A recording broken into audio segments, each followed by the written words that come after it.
tal? Saludos, muy buenas noches, bienvenidos a Vía V. Cada hora que pasa la situación se complica un poco más en Cataluña. 5 días antes del 9 de noviembre, el Tribunal Constitucional ha decidido prohibir hoy la consulta alternativa que los convocantes, sin embargo, están dispuestos a mantener. Una enrevesadísima situación que nadie se atreve a pronosticar exactamente cómo va a acabar. Pablo Carballo, muy buenas noches. Sí, muy buenas. Nueva encrucijada en este rocambolesco proceso previsto para el próximo domingo y el Constitucional, como decía, se ha pronunciado. Lo ha hecho además por unanimidad para suspender la convocatoria de participación ciudadana, la que había convocado Artur Mas sin llegar a convocar, derivada de la consulta oficial prohibida previamente también por el Constitucional.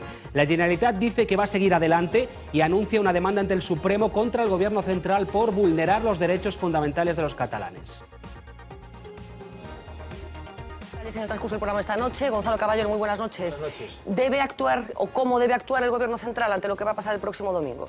Bueno, yo creo que contra todas las críticas que se están diciendo y también contra todo lo que se ha planteado de que había que tomar decisiones previas y con mucha acción, yo creo que al final están funcionando los mecanismos constitucionales y desde luego, sea con una convocatoria formal o sea intentando trampear los mecanismos legales, yo creo que el Estado tiene que garantizar el Estado constitucional. Es decir, al final estamos creyendo, siempre se repite esto de votar es democracia, votar es democracia, votar es democracia. Es decir, en democracia hay que votar con una serie de reglas, hay otros mecanismos que pueden ser de participación, pero al final esto bordea lo que es la participación y lo que es votar sin respetar las reglas. Y por lo tanto, no es una democracia avanzada cuando se deja votar por cualquier cosa, ni cuando se puede votar con un sistema en el cual los que forman parte de las mesas y demás son todos de un sector y así votan repúblicas bananeras. Cataluña, si quiere ser un Estado independiente y un Estado de referencia en Europa, no quiere un proceso democrático de república bananera.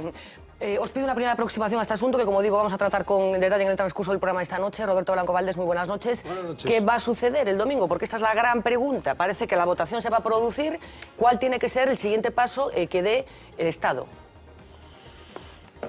Bueno, yo creo que no debe producirse la votación. Es decir, que cuando el Gobierno asume la decisión, adopta la decisión de la segunda impugnación, de impugnar el segundo referéndum o la segunda versión del referéndum que convoca Mas, y quien lo convoca es Mas, hay una convocatoria claramente esto... De facto. No, de facto y de jure, eso es un acto jurídico, es decir, que los actos jurídicos no tienen por qué estar reflejados en un papel, es un acto jurídico como la copa de un pino, vamos. Por tanto, cuando el Gobierno, decide impugnar la segunda decisión, supongo que el Gobierno asume que la consecuencia de la suspensión del Tribunal Constitucional, que era obvia que se iba a producir, era evidente que se iba a producir, yo no tenía ninguna duda de que si llegaba al Constitucional, el Constitucional iba a hacer lo que ha hecho, que suspender. Digo que el Gobierno ha debido prever cuáles son las decisiones ulteriores que tiene que adoptar, ¿no?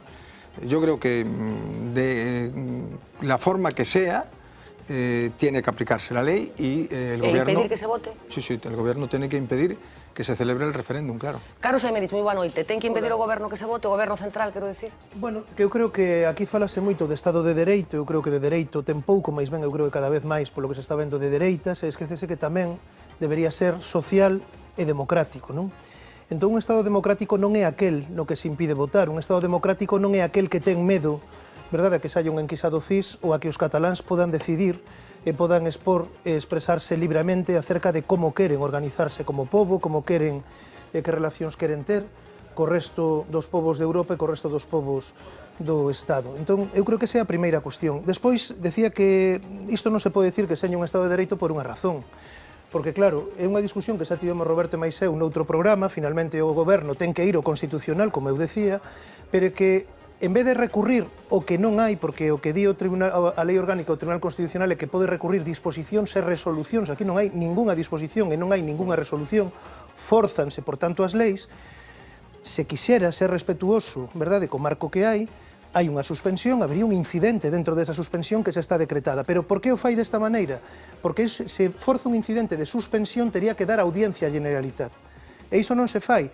E por iso se mete este recurso cando a poucos días xa da celebración do referéndum para que non haxa tempo material de reacción. Eu creo que iso é actuar de mala fe, iso é actuar con abuso de dereito, e iso eu creo que dá perfectamente a medida dun goberno que está na situación que está, coa corrupción que xa lle chega, eu creo que máis arriba en fin, xa non pode respirar, e dun Tribunal Constitucional que o se perdeu unha ocasión de ouro para recuperar parte do muitísimo prestixio que ten perdido. Ernesto Sánchez Pomo, muy buenas noches. Brevedad, por favor, ¿cómo lo ves tú? Brevísimamente, yo quería recordar que al principio recordábamos y todos dijimos que esta era una consulta que no se iba a convocar, después dijimos que era una consulta que no se iba a celebrar, después dijimos que era una consulta que no se iba a votar, y estamos ante el domingo. Yo creo que es una consulta en la que van a votar miles o cientos de miles de catalanes. Creo además que si el gobierno es medianamente inteligente, teniendo en cuenta que es una consulta ilegal, que no tiene validez ninguna, no debería de echar más gasolina al fuego. Gonzalo Trenor, muy buenas noches. Muy buenas noches. Hombre, yo creo que el gobierno lo primero que tiene que hacer es hacer cumplir la ley. Eso es fundamental. Un gobierno no puede saltarse la ley y ninguna administración, por muy lista que se crea y por mucha legitimidad que considera que tiene, puede incumplir la ley. Segundo, defender los derechos de todos los ciudadanos ante el atropello de una administración que ignora los derechos de los ciudadanos. Y tercero, garantizar, por supuesto, que no se atente, que nadie atente contra ese Estado de Derecho social y democrático, que nadie se crea que está por encima de ese Estado de Derecho social y democrático y que, por lo tanto, que nadie socave los principios del Estado de Derecho. Bueno, hay muchas cosas de las que vamos a hablar, Carlos. Vamos a tener ocasión de entrar en detalle con lo que nos espera en relación con el asunto de Cataluña, pero aquí en Galicia la noticia tiene que ver con un grupo parlamentario menguante. Hablamos del experimento político que hace poco más de 2 años protagonizaba, entre otros, pero protagonizaba especialmente Xosé Manuel Beiras. Lo recordamos. Si Feijóo pensa que por renovar a maioría do Parlamento xa vai ter un país pacífico de cidadáns máis mansos que as vacas, está trabucado. Esa cidadanía vai continuar e nós imos ser a vanguarda desa cidadanía. Bueno, esto sucedía hace poco más de 2 años en aquel proceso electoral en el que Alternativa Galega de Esquerdas irrumpió con fuerza en la Cámara Legislativa gallega. 2 años después que ha pasado, pues una segunda diputada ha decidido abandonar ese grupo parlamentario e incorporarse al grupo mixto. Consuelo Martínez cree que Alternativa Galega de Esquerdas está dominada por Esquerda Unida. A coalición AG está funcionando pues como una coalición tradicional, cos mismos fallos. Creemos que o funcionamento actual de AG hoxe en día non representa esa filosofía de cambio das organizacións políticas. Por cierto, puede que a estas alturas de la jornada del día de hoy, Dolores de Cospedal se haya arrepentido ya de estas palabras que pronunciaba ayer en la sede del PP. Yo le digo, el Partido Popular ha hecho todo lo que podía hacer. Nosotros no podemos meter a la gente en la cárcel. Desde luego, en el Partido Popular se han tomado medidas contundentes. Pablo Carballo, Jaume Matas y algunos varones territoriales del Partido Popular parece que le han aguado la fiesta a Dolores de Cospedal. Sí, luego vamos a analizar al detalle esa frase que escuchábamos, el ya hemos hecho todo lo que podíamos hacer, que decía la secretaria general del Partido Popular, y más reflexiones de esa comparecencia. Ya te avanzo que la realidad le ha estropeado esa defensa a Cospedal en los últimos días. Comentabas la salida de prisión de Jaume Matas, los pagos en B para la reforma de la sede de la calle Génova, la alcaldesa de Alicante, doblemente imputada, ejerciendo en grandes eventos. Hoy, la baronesa madrileña Esperanza Aguirre, todo, no sé yo si lo han hecho desde luego bien, luego lo vemos. Bueno, pues vamos a entrar en detalles después de si esa frase de Cospedal diciendo que ya han hecho todo lo que podían hacer en torno a la corrupción responde o no a la realidad. Por cierto, hablando de corrupción, saben que en Galicia está abierta la denominada Operación Z, que investiga la organización de cursos de formación fantasma, en teoría con fondos públicos. Hoy en Vía V vamos a escuchar, entre otras cosas, a uno de los imputados en la trama, Eliseo Calviño, presidente de los autónomos. Este es un adelanto. Se aprobó un sueldo para usted de más de 4.000 euros mensuales. Sí. Que supuestamente una entidad sin ánimo de lucro usted no debería recibir. Es absolutamente legal. Bueno, después escucharemos con más detalle a Eliseo Calviño, pero está con nosotros también Maica Bouza. Muy buenas noches. Buenas noches. Secretario de Empleo de Comisiones Obreras, uno de los sindicatos que aparece también en ese informe del Consejo de Contas de ayer. Vamos a entrar, como decía, en detalles, pero ¿entienden, comparten desde Comisiones Obreras las acusaciones concretas que se formulan en ese informe del Consejo? Bueno, primeiro, se me permites, Fernanda, unha valoración. Non é xusto, por decir de alguma maneira, que entremos despois dun encabezado da Operación Z. non ten nada que ver do que estamos a falar. Unha cousa é unha trama organizada sobre formación, hai unha denuncia, hai un trámite judicial aberto en do que se está falando e do que vimos a falar Comisión Sobreira hoxe é dunha investigación do Consello de Contas que non é máis que unha investigación rutinaria. Polo tanto, esa especie de enlazamento dunha cousa con outra... O desvelamento ten que ver que esta operación tamén aparece no informe do Consello de Contas. Deixa un mal gusto para os que non estamos por eso. Primeiro, xa que teño oportunidade, a relación... Estás en todo o teu dereito, pero a relación ten que ver porque no informe do Consello de Contas tamén se fala do que ten que ver ca Operación Z.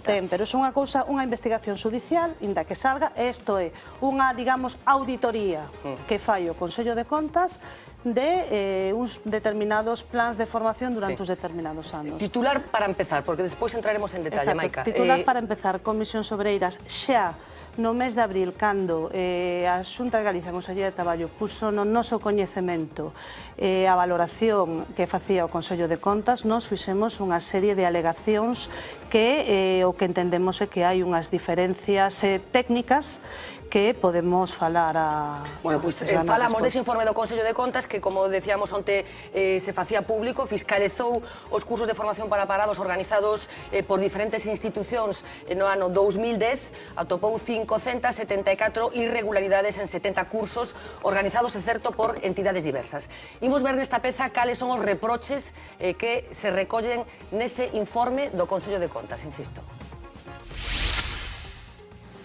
El Consello de Contas echa más leña al fuego en la Operación Z. El informe entregado por el organismo al Parlamento cuestiona a la Xunta por no controlar las ayudas que entregó para la realización de los cursos formativos del 2010, plagados de irregularidades. Hasta 574 ha contabilizado. Estas son las más comunes. Pago de sueldos. Desde comisiones obreras a UGT o las confederaciones de empresarios de A Coruña, Ourense y Lugo utilizaron parte del dinero de estas subvenciones para engordar las nóminas de sus directivos, en algunos casos de hasta 10.000 euros al mes, como el de la secretaria y asesora jurídica de la patronal coruñesa. Pago de alquileres. Según el informe, la CIGA imputó a las ayudas costes de locales que ya son de su propiedad. Los empresarios de Lugo pagaron aulas para cursos de teleformación.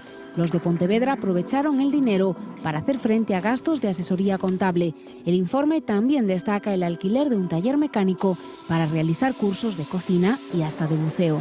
Subcontratación e inflado de costes. Aparecen aquí en escena empresas investigadas en la trama, como las de Gerardo Crespo, que tuvo hasta 6 que se dedicaban a impartir cursos, o el grupo Academia Postal. Las ayudas las reciben la patronal y los sindicatos, pero luego estos contratan a otras empresas que a su vez contratan a otras para realizar los cursos. Contas censura aquí a la Consellería de Traballo por no comprobar si los cursos para los que daba ayudas de hasta 200.000 euros, como la subvención entregada a la Federación de Autónomos de Galicia, se llegaban a realizar. En otros casos se inflaban costes. Un mismo control de calidad costó 651 euros para un curso y 6.298 para otro exactamente igual. Descontrol de alumnos. Se solapan en fechas y en horarios. Algunos hasta hicieron 15 cursos en un solo año. Su existencia era imprescindible para recibir las ayudas, que pedían un número mínimo de inscritos. De ahí la posible picaresca que también se denuncia en la Operación Z.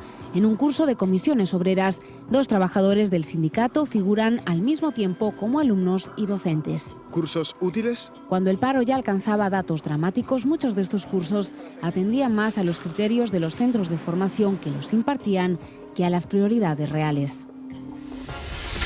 Maica, hubo irregularidades na organización de cursos por parte de Comisións Obreiras, unha das institucións, digamos, que aparecen reflexadas nese informe do Consello de Contas? A ver, son tantas cousas que non sei por onde empezar.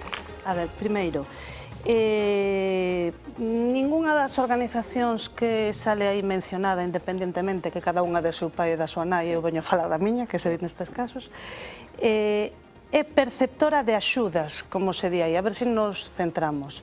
É a Administración, a Consellería de Traballo, a titular dos fondos, a que diseña os programas, a que impón o marco normativo, e o resto somos entidades colaboradoras de quen ten a responsabilidade que é a Administración.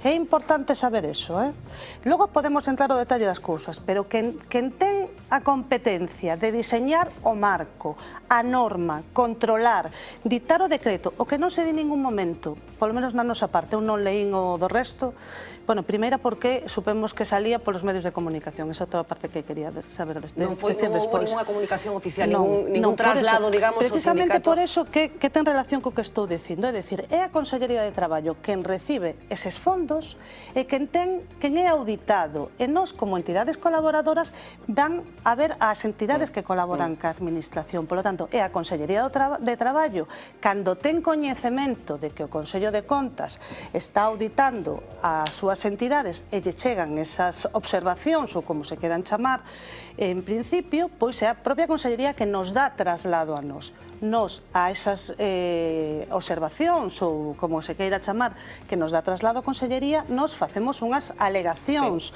xa no mes de abril, pero non ao Consello de Contas, porque nos ante quen respondemos ante a Consellería, e o trasladamos a Consellería, e non volvemos a saber máis, nin por parte da Consellería, nin por parte do Consello de Contas, ata que hoxe nos medios de comunicación, ou onte, cando empezou a salir nos medios de comunicación, vemos que se publicou, que o Consello publicou o informe e sale eso. Pero nesa comunicación do mes de abril que decías, vos xa detectarades irregularidades na parte que vos competía vos? Non, nós non detectamos irregularidades, nós contestamos ás observacións que nos fan e as argumentamos e sustentamos, que, por certo, igual que o Consello de Contas publica o seu informe e publica as súas observacións e conclusións, podía ter tamén publicado as alegacións que fixemos as organizacións, incluso os medios de comunicación que se fixeron eco das observacións que fai o Consello, nese tocho que se publica e que está colgado na página web do Consello de Contas, tamén están íntegras as alegacións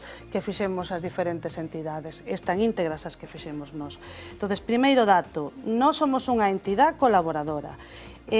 Non hai en ningunha das observaciones que nos fagan que se digan que incumplimos unha norma, que non nos asustamos ao marco, ao decreto, a norma establecida pola Consellería de Traballo. Por poñer un exemplo, alumnos e docentes. Sí. Esa mezcla para que a xente se saiba de que estamos falando. Para que sepa de que estamos falando. O personal, bueno... que había alumnos que constaban tamén como docentes. Exacto. Eso que pode sonar así para un neófito no tema pode sonar extraño, pois Comisións Obreiras ten unha entidade, unha fundación que é o seu instrumento para impartir a formación, que ten determinadas técnicos, que son técnicos que a súa vez fan formación e xestionan esa entidade. Pero para facer esa formación necesitan tamén unha actualización dos seus coñecementos. É do que estamos falando aquí. Estamos falando dun curso o que en lenguaxe normal se coñece como formación de formadores. Era un curso de formación para o persoal da fundación. É un curso porque non son cursos especificamente destinados a xente desempregada. É que hai de todo. Hai de todo, hai cursos para desempregados, pero cursos para que ti tamén teñas as técnicas, os coñecementos e as habilidades necesarias para transmitir esos coñecementos a outras persoas. Entonces,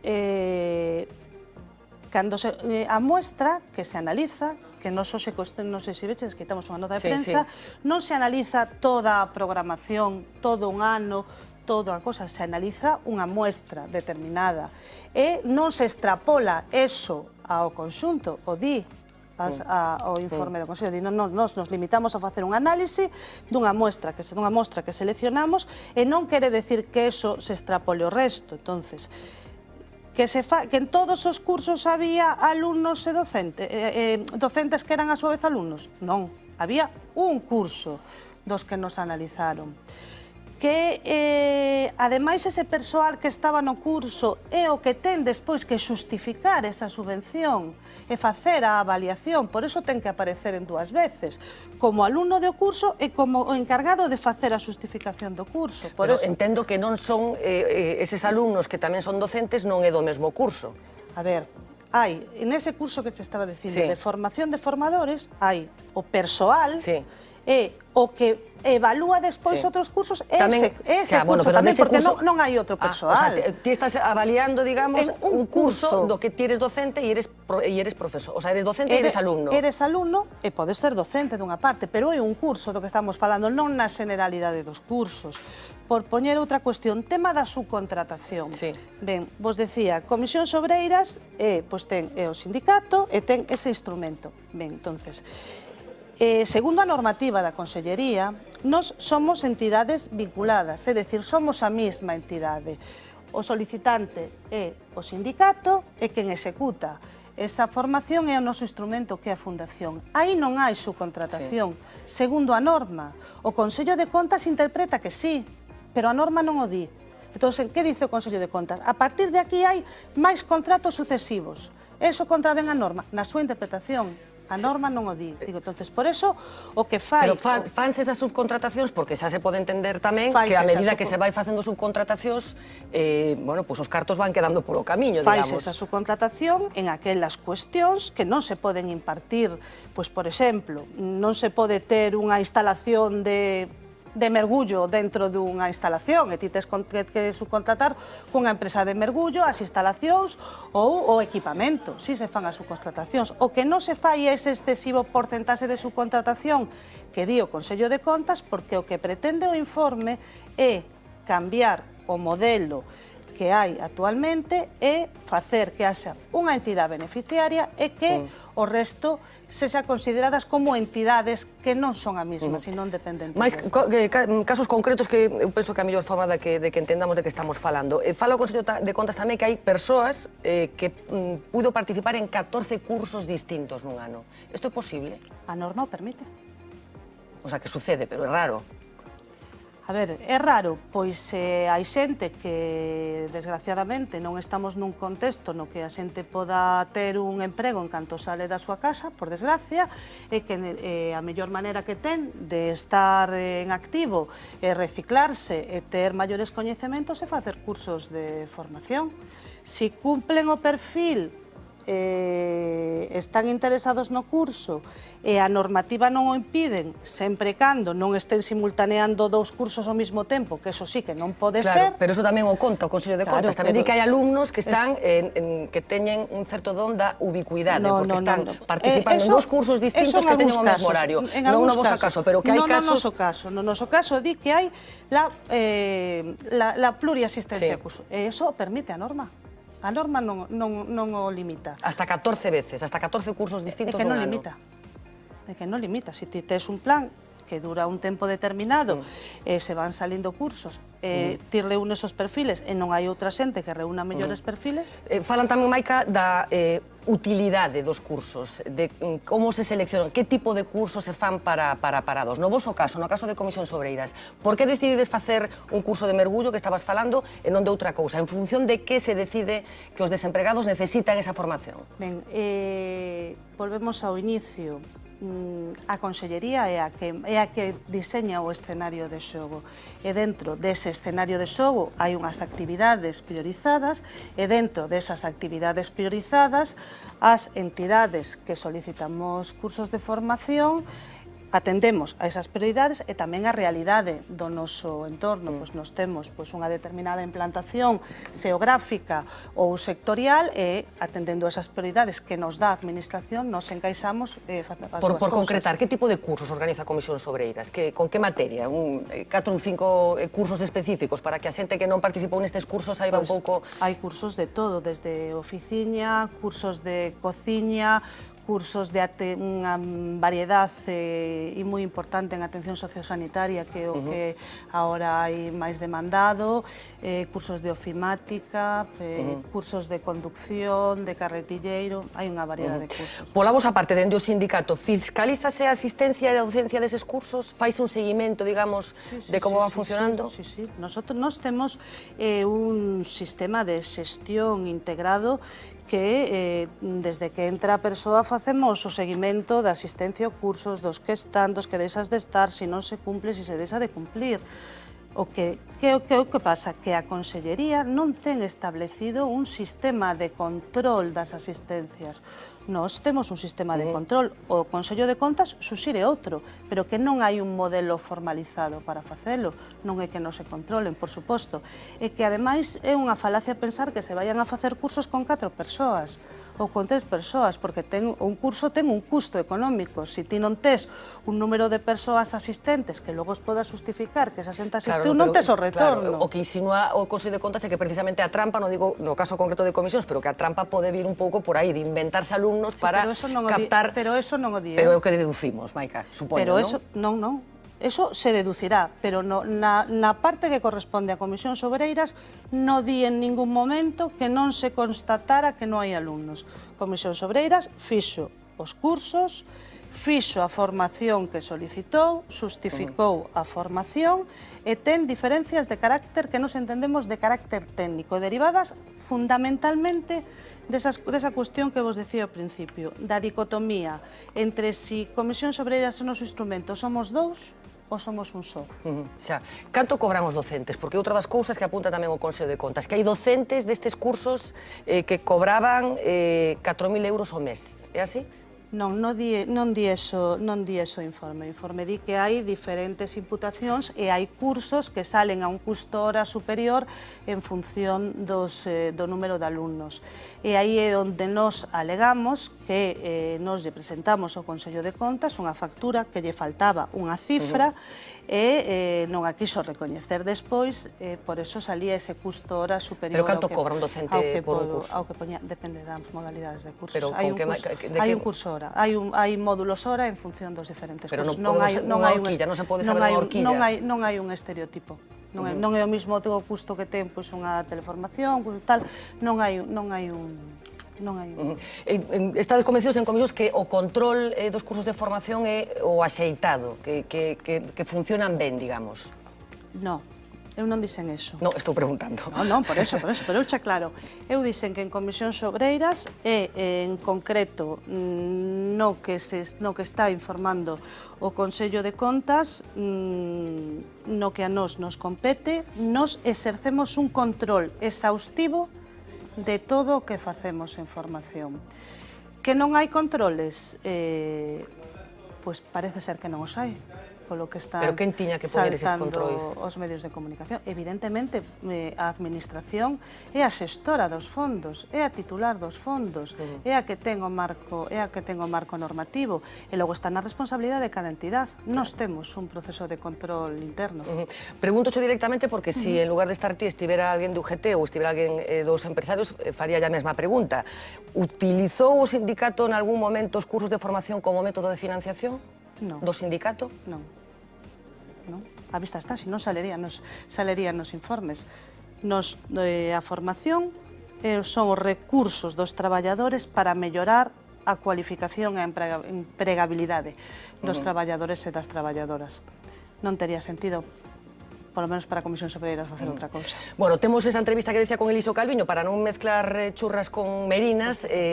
Imos agardar un poquinho porque sí que quería saber un pouco cal era o punto de vista dos nosos compañeros de mesa de hoxe, empezando por Carlos Aymerich. Sí, vamos ver, eu creo que nisto da formación hai dúas entidades distintas, que non son colaboradoras, en todo caso son beneficiarias de axudas de subvencións que outorga a administración. E hai para ocupados, para desocupados, para diferentes modalidades.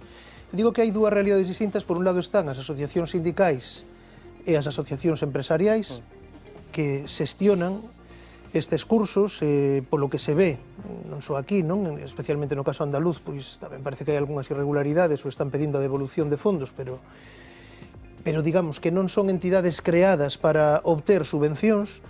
E logo, o calor dese diñeiro, porque estamos falando de 153 millóns de euros no ano 2011, que é unha cantidade bastante respetable, hai entidades que son creadas especificamente como esponsas desas subvencións. No caso de Gerardo Crespo, no caso destas entidades de autónomos, estamos vendo que realmente a finalidade era esa.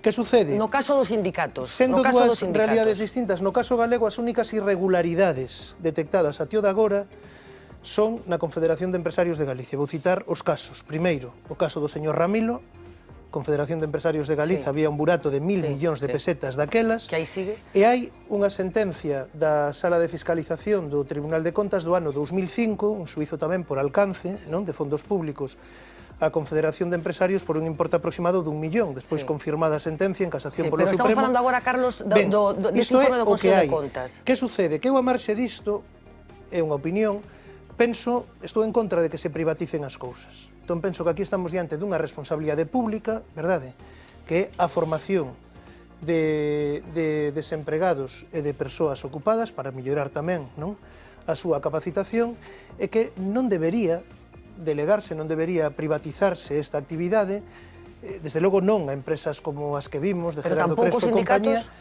Penso que os sindicatos, do meu punto de vista, deben estar para outra cousa. Os sindicatos están para defender os dereitos dos traballadores. Aí está o debate entre sindicato de servizos frente a outros modelos sindicais. Eu creo que isto responde a uns determinados pactos. Na súa modalidade concreta responde tamén o informe do Tribunal de Contas, se non me engano, creo que do ano 2002, onde se detectaban gravísimas irregularidades tamén daquela nos cursos de formación, e o que fixo Zaplana, outro que tamén, non, daquela ministro de Traballo, foi reformular o modelo, por certo, en beneficio das confederacións de empresarios e dos sindicatos de ámbito estatal, en presuizo dos sindicatos de carácter nacionalista. Carlos está plantexando que o mellor os sindicatos non tiñan que organizar este tipo de cursos, Maica, eu non sei como vesti, hai centros de formación profesional que deberían traballar niso. E xa trascendendo incluso o informe do Consello de Contas, que despois tamén che preguntarei por que crees que sae agora este informe. Decía, o punto de vista de Carlos, de si isto ten que ser unha competencia exclusiva da administración no sentido máis estricto, e a que atribúes ti, bueno, pois os problemas que casi dun xeito sistemático hai con este tipo de actividades? Bueno, en primeiro lugar, pola intervención de Carlos, alguén podería pensar que a formación se financia con recursos públicos e a formación se financia cas cuotas dos traballadores e dos empresarios. Vamos a ver, as cuotas, cunha parte das cuotas dos traballadores e dos empresarios e cunha parte importante tamén de subvencións públicas. Non, ao revés. Porque non son cuotas, é unha exacción, vamos a ver, un traballador non escolle que unha parte do seu salario vaya para a formación. Pero non son fondos que pon unha administración. Son fondos que pon unha administración desde o punto de vista que obedecen ao acto imperativo dunha administración que retrae ou que quita unha parte do salario deses traballadores. É unha interpretación. Desde logo, fondos non son públicos porque non salen das arcas públicas e, polo tanto, pois... Pero son dos traballadores, son dos traballadores, non? O grueso son das cuotas dos traballadores e das empresas, non? Por eso, pois, desde as organizacións sindicais entendemos que nós temos un papel que xogar aí. Hai que botarlle unha ollada, digamos, a isto. Por que hai tantos problemas? Porque supoño que para un sindicato como Comisións Obreiras pois non é agradable estar no punto de mira por esta cuestión. Por favor, Carlos. Carlos. Non é agradable estar no punto de mira en esta cuestión, como non é estar en outra, pero porque salten determinadas ilegalidades nuns determinados ámbitos non quere decir que todas as organizacións sindicais nin que todos os ámbitos das organizacións sindicais estemos facendo as cousas mal. Polo tanto, eu levanto a cabeza por a parte que eu represento, que é Comisións Obreiras de Galicia.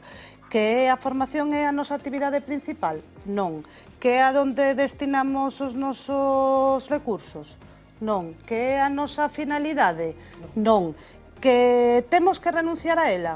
Pois é un instrumento para nós moi importante, pois, como decía ao principio, para acceder aos traballadores e traballadoras, para mellorar a súa cualificación aos que non a teñen e para mellorar as posibilidades de promoción profesional aos que están nas empresas, porque neste momento os recursos da formación, quen non está xestionando, quen xestiona o 90% dos recursos da formación son as empresas directamente, e os traballadores e as traballadoras non se enteran, son as empresas as que deciden a quen lle dan formación, como lle dan, as organizan no seno das empresas e non informan nin a representación legal dos traballadores. Polo tanto, o que estamos falando dos recursos de formación que xestionan os agentes sociales son unha infinitísima parte do conxunto dos recursos da formación. A ver, Gonzalo Caballero. Bueno, a ver, eu creo que o sistema de formación deste tipo de formación pode merecer unha repensada, en xeral, si o creo.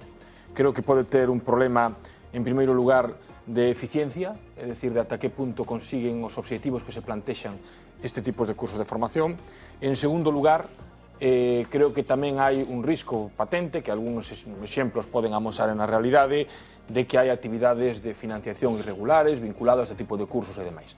Dito isto, eu non quero caer no pim-pam-pum de disparar contra o proceso. Vamos a ver, o que se trata é...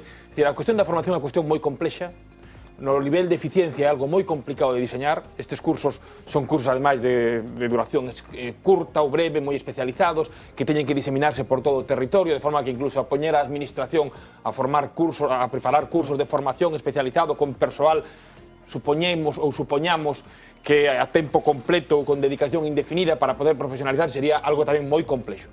E, polo tanto, eu creo que neste momento hai que distinguir, dende logo, dous casos que creo que aquí se teñen plantexado de forma clara, é dicir, un caso como pode haber vinculado tamén no caso de Andalucía ou o caso que está na Operación Z en Galicia, que sí plantexa un problemas evidentes de casos de corrupción e logo unha serie de irregularidades que poden amosar debilidades do sistema, pero que tampouco creo que poidan magnificarse. É dicir, o feito de que, a ver, que nun curso de formación haxa un mínimo legal, vamos a ser realistas, un mínimo legal, de que o mellor ten que haber, non sei cantos alumnos ten que haber no caso, pero 20 alumnos pode ser, por exemplo, ou 30 alumnos de un curso menos, os que sexan, poñamos 20, e que de repente hai 19, e que a empresa de formación busca o número 20, isto, cando se coñecen os sistemas de formación neste sistema e noutros mecanismos de formación, é algo do máis habitual. É dicir, podemos poñer no sistema universitario galego mecanismos análogos de que cando de repente hai unha búsqueda de alumnado para mantener o tal.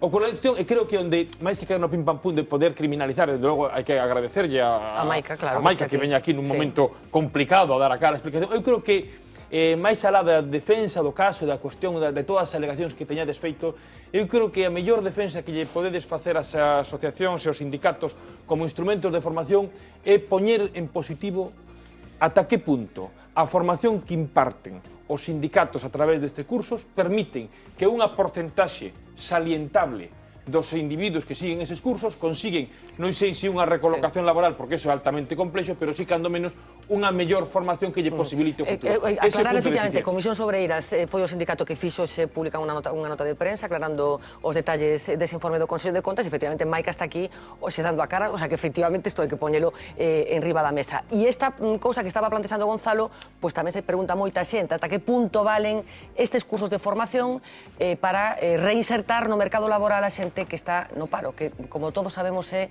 moita máis da que nos podemos permitir. Sirven? Para que sirven? O sea, realmente son un instrumento eficaz para que a xente atope traballo? Bueno, sirven en uns casos para mellorar conocimentos, sirven en moitos casos porque así, en boa medida, están configurados para manter activa a xente na busca de emprego, e en algúns outros casos sirven para promover o autoemprego tamén. Que os resultados son de ocupabilidade do 100%, non, porque non temos tecido productivo nin emprego para tanto, pero que resultados producen cando as circunstancias van mellor. Cal é a porcentaxe de empregabilidade? Tedes ese cálculo feito da xente que participa en cursos? Non se sabe exactamente cal é a consecuencia directa, digamos, dos cursos? Sobre todo en estes de desempregados non, porque tamén atendes determinados colectivos como entidad que te deriva a administración, e o mellor non todos teñen as mesmas facilidades de inserción laboral. Eu creo que isto é un dato moi importante a cuestión. Tampouco quero dicir que esta xa a panacea, porque se vemos tasas de empregabilidade, non hai máis que ver todos os licenciados que salen das universidades, que tal como está o mercado laboral, a ver onde se imos a empregar. Si había un dato de seguimento, claro. Roberto, decías. Sí. Vamos a ver, Maica, eu o primeiro quero resaltar o que ti resaltabas, que hai que ter valor para en medio da tormenta, e nunca mellor dito da tormenta física e política, vir a defender ao teu sindicato, non? Vamos a ver, Maica, cando facías o discurso este final, non, de eu quero resaltar a importancia da laboura sindical, e que as irregularidades son absolutamente excepcionais, e que, en realidade, a mí me recorda un pouco, e deixame rematar o que vou decir, porque non me collas o rábano polas follas, me recorda un pouco o discurso dos políticos.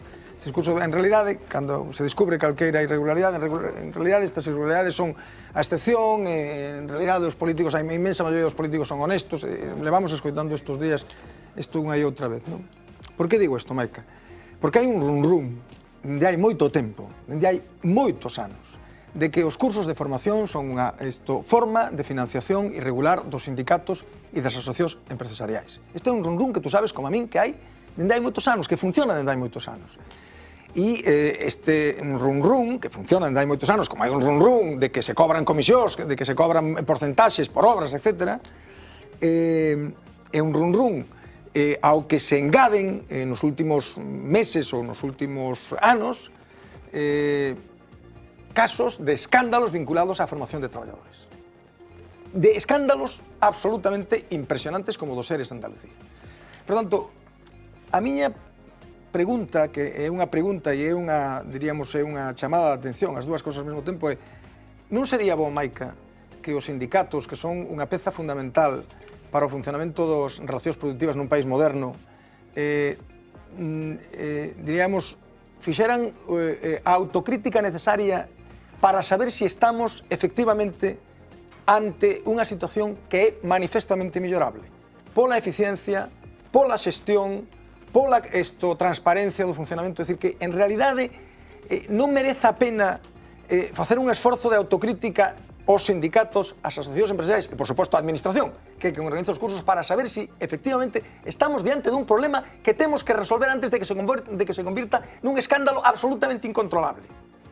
Porque, insisto, este discurso de non pasa nada, son excepcións, é un discurso que é un pouco perigoso, é un discurso que pode acabar sendo un discurso que sirva para tapar unha situación irregular.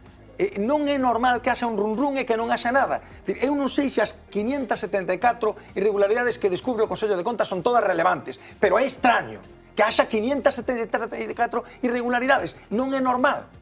Non é normal, porque o Consello de Contas é un órgano, ademais, con representación política de todas as forzas políticas, por tanto, é un órgano... Sí, hombre... Todas non. Bueno, todas non... PP, PSOE, nada máis. Bueno, non sei o de agora, pero o Bloque tuvo durante moito tempo un conselleiro no Consello de Contas. Agora hai PP, PSOE, nada máis. Bueno, en todo caso, PP, PSOE, dos dous partidos fundamentais, dos dous partidos máis importantes en Galicia.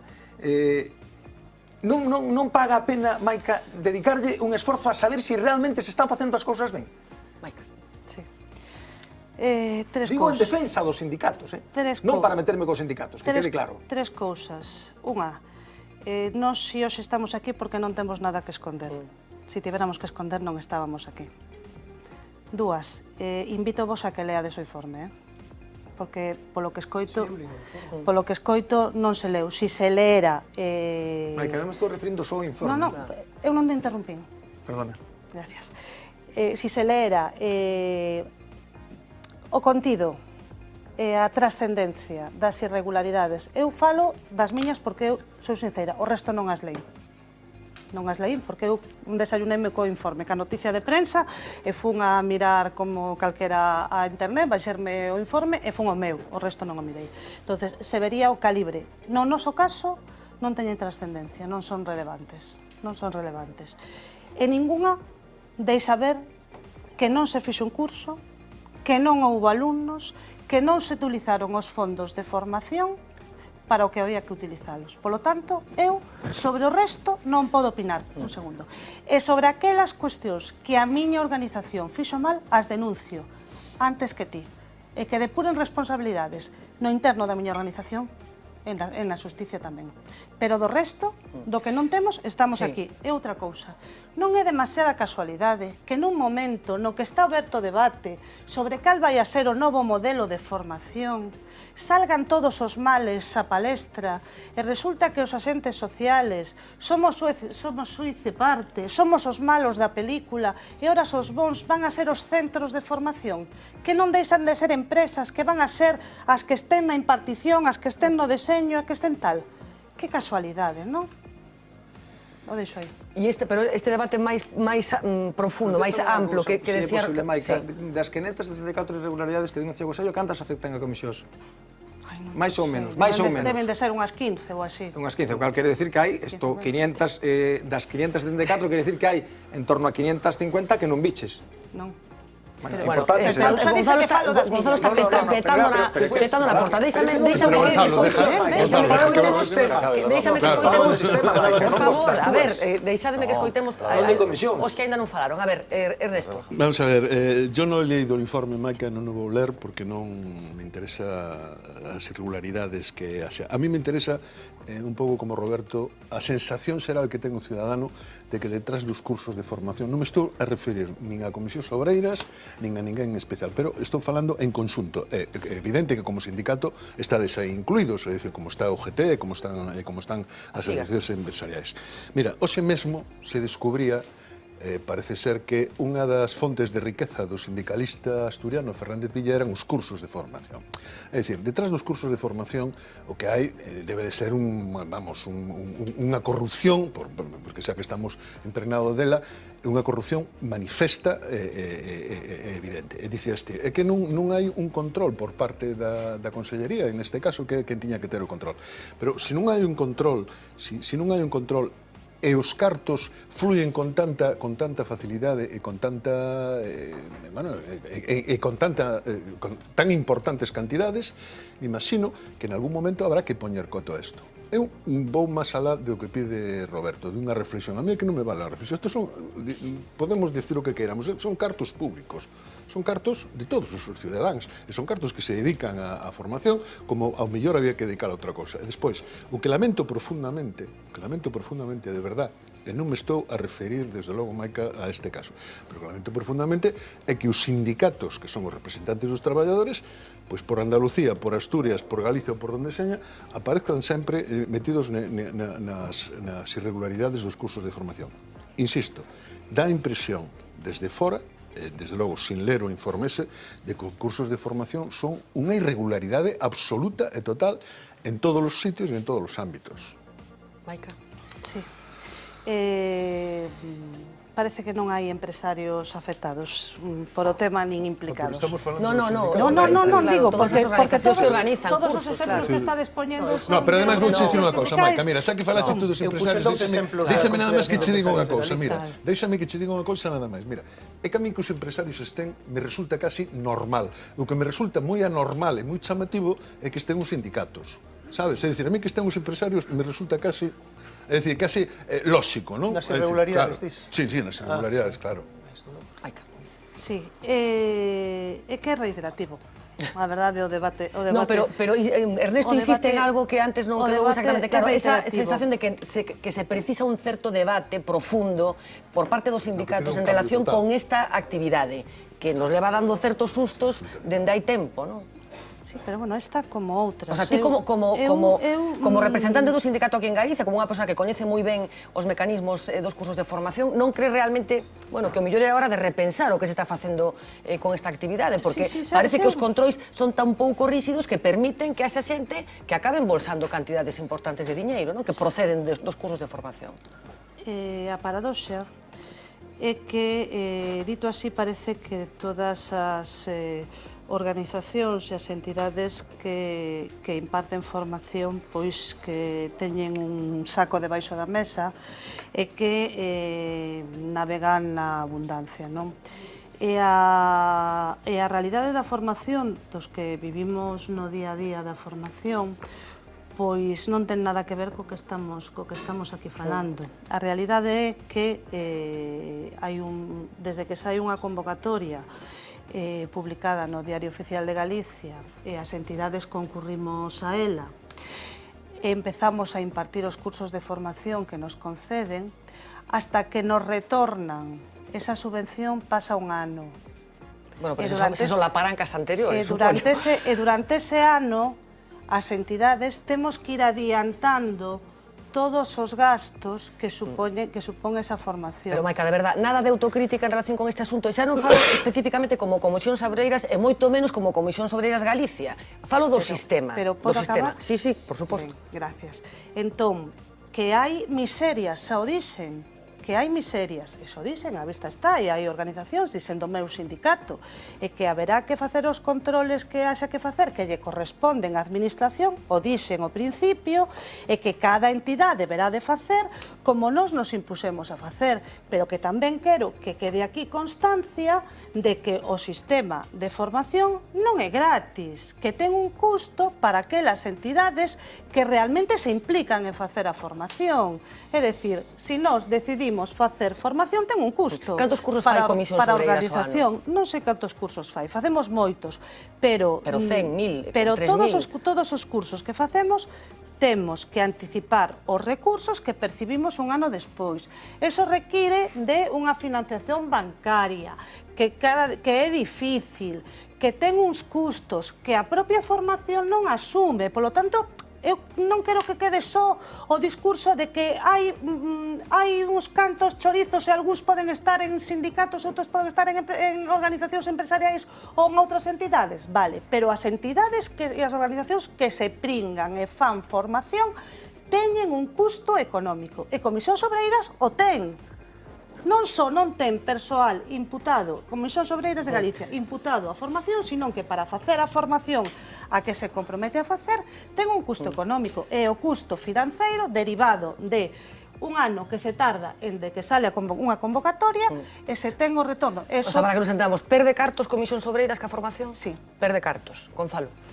Sí, hombre, aquí estamos mezclando muchos debates y va a ser muy difícil, pues, poder sintetizar Seguro que eres alguna capaz, cosa.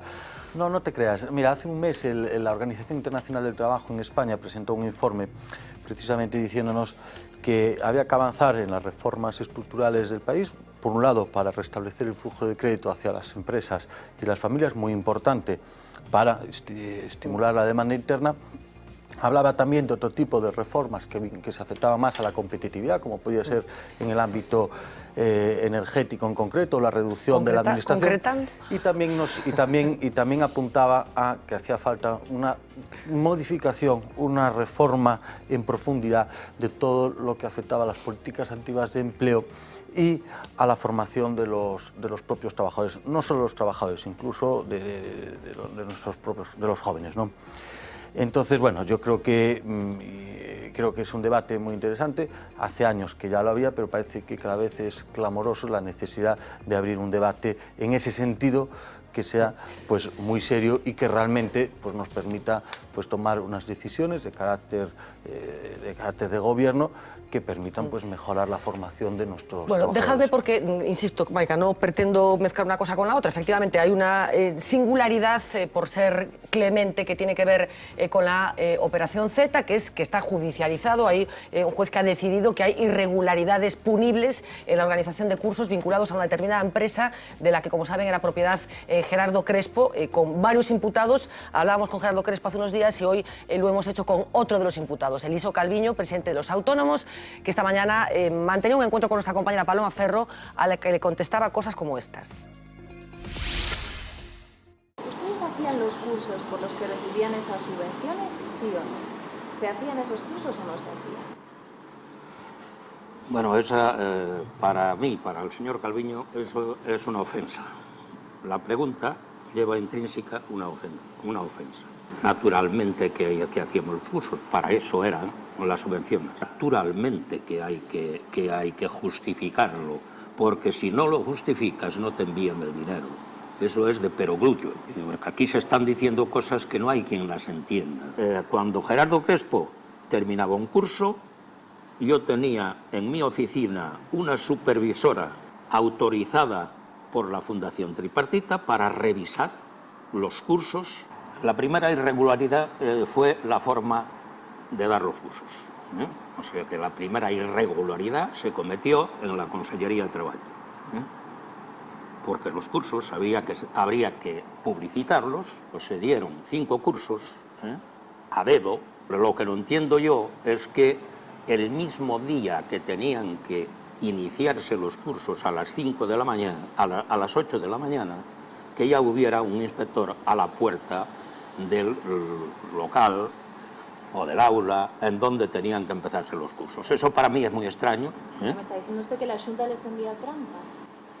Yo no digo eso, yo lo único que digo es que la Xunta a lo mejor pues tenía noticias de que había cursos que no se daban y ha querido inspeccionar esos seguramente para dar un escarmiento.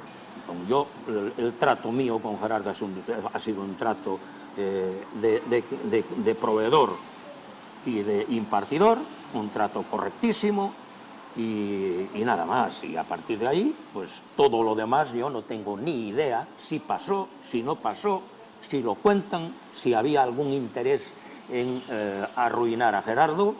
Yo quiero contenerme, ¿no? Porque no quiero decir barbaridades, ¿no? Porque soy una persona educada. Ni más chiringuitos, ni yo sé que haya habido pequeñas organizaciones, grandes, medianos, que se ha creado para obtener. Yo no sé absolutamente nada de eso. Mi única relación era de cliente-empresa. Bueno, son declaraciones, como decía, de Eliso Calviño, pero dijo alguna otra cosa más que vamos a completar con este segundo vídeo. ¿Qué decían las instrucciones? Que el 20% de toda la cantidad quedaba en la cuenta de la organización porque era para trabajos de la organización. Eso no, nosotros no quedamos con parte de dinero ninguno. Nosotros, eso está establecido así. Los cursos tienen que llevar un control, tiene que haber unos empleados, la organización tiene empleados, la organización necesita papel, necesita ordenadores, necesita instalaciones. A lo mejor lo dedicabas tenías que hacer una asamblea en Madrid y a cuestiones, a gastos únicamente de la organización. Se aprobó un sueldo para usted de más de 4.000 euros mensuales. Sí. Que supuestamente una entidad sin ánimo de lucro usted no debería recibir. Es absolutamente legal. Yo tenía que viajar 2 veces a la semana prácticamente y tenía que dedicarle full time a esta organización. Pues en principio porque me he pedido informes, me han hablado bien de esta empresa y luego yo he hecho múltiples centenares de comprobaciones y estaba trabajando bien. Y yo, ya dirá la juez lo que tenga que decir, pero yo tengo un concepto muy bueno de Gerardo Crespo. ¿Usted alguna vez ha recibido alguna comisión por contratar a las empresas de Gerardo Crespo? Para nada. Mira, el otro día me dijo mi mujer, mira, ahí arriba en el almacén hay una caja que tiene 3 botellas de vino. Y ya es antiguo, debe ser de no sé cuántos años. Yo estuve dándole vueltas y efectivamente esa caja de vino, que eran 3 botellas de Rioja, me las había regalado aquí un día que vino por aquí antes de las fiestas, Gerardo Crespo.